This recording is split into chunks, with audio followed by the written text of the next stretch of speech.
माझी लाडकी बहीण योजनेचा आज आढावा जो आहे उपमुख्यमंत्री अजित पवार यांच्या उपस्थित पारनेर येथे पार पडणार आहे। मंत्री अजित तटकरे आपल्यासोबत आहेत। काय सांगा, योजनेला कसा प्रतिसाद मिळतो, काय सांगा? या योजनेला जाहीर झाल्यापासूनच उदंड असा प्रतिसाद मिळत आहे। मुख्यमंत्री माझी लाडकी बहीण या योजनेअंतर्गत साधारणपणे आम्हाला आज तगत 15 दिवसातच 85 लाखापेक्षा अधिक नोंदणी अर्ज जे आहेत ते ऑनलाईन पद्धतीनं प्राप्त झालेले आहेत। त्यामुळे खूप उदंड प्रतिसाद आहे। महिला खूप आनंदी आहेत। आम्हाला सगळ्यांना एक समाधान आहे की महायुतीच्या सरकारच्या माध्यमातून माझ्या ज्या माता भगिनी आहेत यांना एक आर्थिक सहाय्य किंवा आर्थिकरित्या सक्षम करण्याचं काम हे या योजनेअंतर्गत होणार आहे। विरोधक अनेक टीका करत होते ह्या योजनेवरती, त्या संदर्भात काय? मला असं वाटतं जसा प्रतिसाद या योजनेला मिळतोय तसं विरोधकांच्या टीका या वाढत चाललेल्या आहेत। आणि खऱ्या अर्थानं जर तुम्ही आज बघितलं तर अतिशय दुर्गम आणि ग्रामीण भागातली महिलांपर्यंत ही योजना पोचलेली आहे। आणि म्हणूनच कुठे ना कुठेतरी त्यांच्यामध्ये जरा थोडंफार चिंतेचं वातावरण तयार झाल्यामुळे ते या योजनेवर जास्ती टीका करत असतील। तुम्ही बघितलं तर जाहीर झाल्यापासून 15 दिवस झाले रोज या योजनेवर टीका सुरू आहेत, पण नोंदणी ही सर्वात जास्ती या योजनेअंतर्गत मिळत आहे। आणि साधारणपणे मुख्यमंत्री माझी लाडकी बहीण या योजनेअंतर्गत 2.5 कोटीपेक्षा जास्ती महिलांना या योजनेचा लाभ मिळणार आहे। राज्याचे सन्माननीय मुख्यमंत्री एकनाथ शिंदे साहेब असतील, त्याचबरोबर फडणवीस साहेब आहेत, अजितदादा आहेत, मंत्रिमंडळातील सर्व सहकारी आहेत। आम्ही रोज या योजनेचा बारकाईनं आढावा घेत असतो।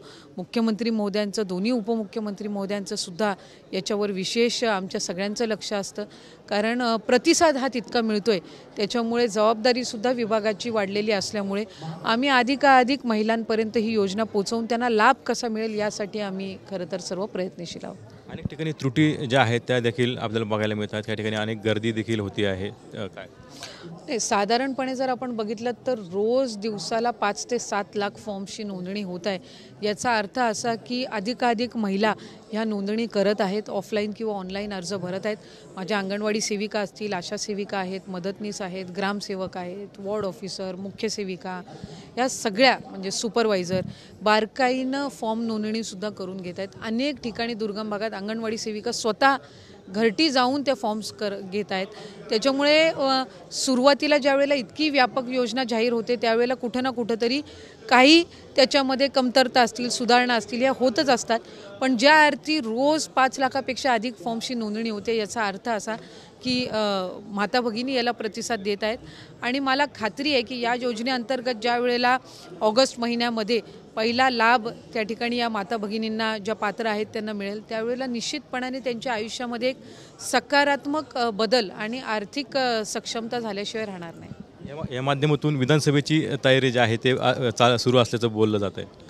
नाही, या टीका ज्या सगळ्या आहेत या विरोधकांकडून होत आहेत, ज्याचा उल्लेख मी मगाशी केला की या योजनेला मिळणारा प्रतिसाद बघून कुठं ना कुठंतरी चिंता त्यांच्या मनामध्ये निर्माण झालेली आहे आणि म्हणून या टीका होत आहेत।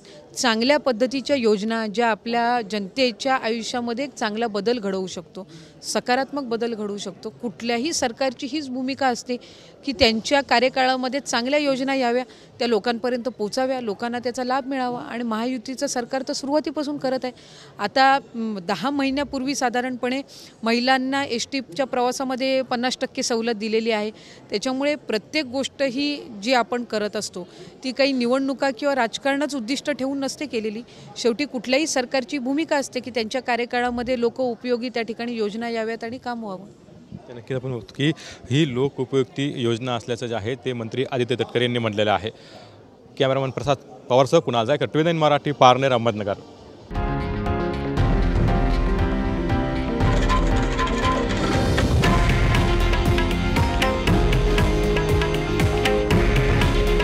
हे आहे देशातील नंबर 1 न्यूज नेटवर्क आणि आपण पाहत आहात TV9 मराठी।